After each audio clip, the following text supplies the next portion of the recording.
Hi, I'm a bit of spare time. Boys playing football this morning, so I thought I'd ping you another story. This was about when I was training for Ironman Mallorca, Ironman France. Training was going well throughout the year. It was the summer. I was cycling. I done about 40-50 mile on the bike, about 3 hours, 1 mile from the house. Head down, back and on. I was taking my wife out for lunch. I thought I'd better get home. It's time's getting on. She was pissed off. And I was thinking how wonderful I was and how amazing I was and how super I was, and I was feeling good. I was feeling good in my body and my mind, and how naive and immature of me at the time to think that I was this amazing guy, because I started thinking about someone else that was close to me and how they had so much bad luck and it was poor them and they were feeling sorry for themselves, and I thought to myself, well, they kind of deserve it. And it was totally wrong for me to judge and condemn someone else, rightly or wrong. Who am I to judge and condemn anybody, especially someone close to me?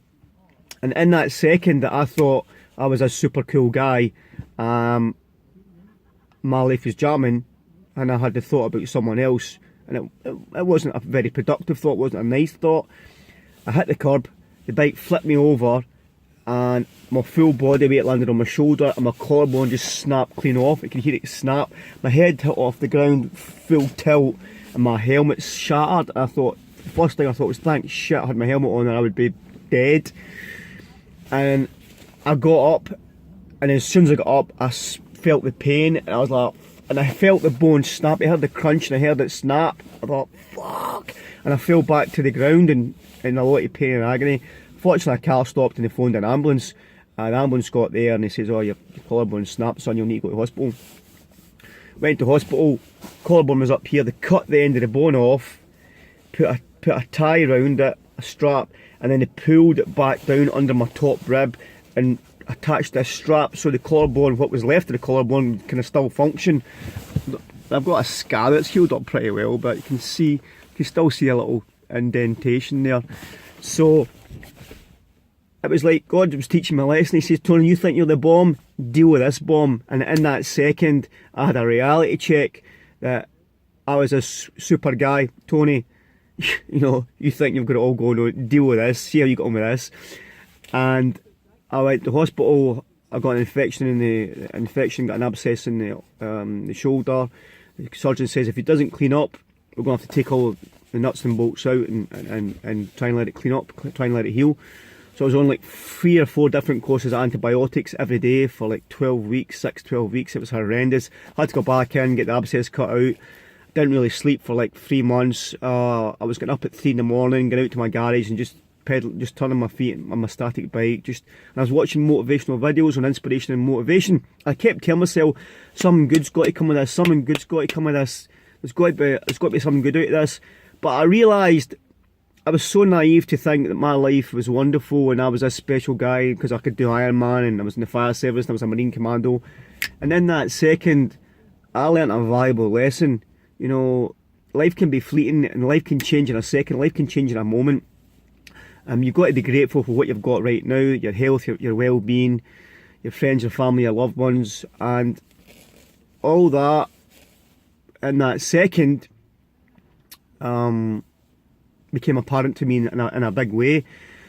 So while I was going out in my garage in the morning, I was watching motivational things. I had that idea that I could be a speaker, a coach, and I was off sick from my work from the fire service, so I went and done CBT, NLP. I'd done some courses to educate myself a bit more on the mind and how it works. And as I started to watch these videos about inspiration and motivation, I realised that I had been doing a lot of it unconsciously in my own mind, in my own life rather, from working in the chip shop, you know, from joining the Royal Marines and the fire service and Ironman, and constantly striving to self-improve. So having watched these videos, I started to relate how unconsciously I was trying to do this in my own life, but not really knowing what I was doing. So I started to see coaches and mentors, Tony Robbins and James Arthur Ray, and people at the top of their game, and I started to emulate them. I would take traits from them and implement them in my life. And my life started to take a different direction.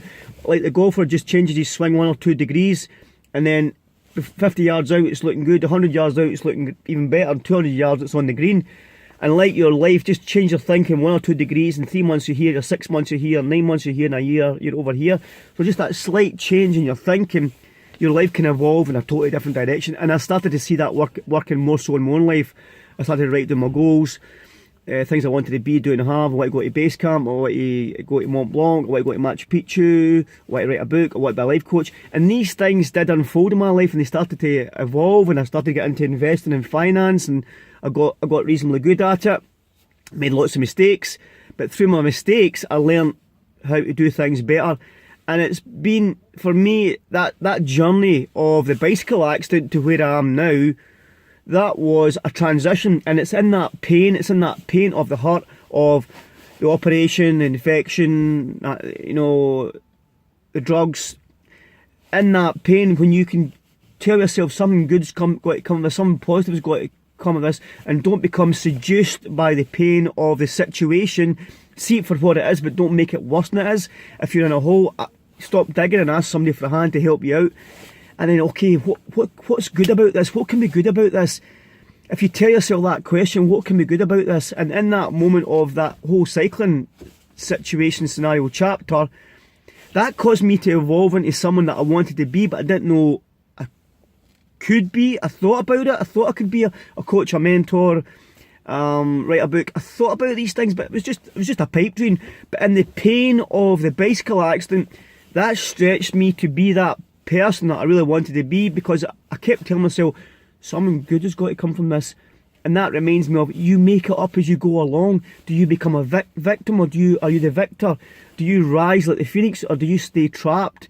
Are you shackled because of what you've experienced in your life, or can you allow that experience to cause you to evolve and grow and be a better and greater interpretation of yourself? So that's just another little story, and I hope that was of use to you. But in the pain, acknowledge the pain, appreciate it, don't dwell in it, don't suffer in it, but let it make you evolve into that person that you know you can and will be. If you see that everything's got a message, everything can help you. If you choose to accept in your mind, right, what's good about this? What can I make this? What can I make this mean to me that will serve me better? And that was a valuable lesson. It took me on in my next chapter of self-development, personal development, and becoming, a motivational speaker, writing a book, and trying encouraging other people to be the best and greatest version of themselves. So that's my greatest wish for you, not to do what I'm doing, but to be the best and greatest version of yourself, and on your journey help another along the way, share with another, inspire another, because if it's universal intelligence, spirit, awareness that's flowing in and through you, that's for love, compassion, and helping the greater good. As cheesy as that sounds, that thing that's flowing in and through you, that wants the best from you, wants you to help others along your path. Okay, speak soon. I'm going to do another one. Thanks, and bye bye.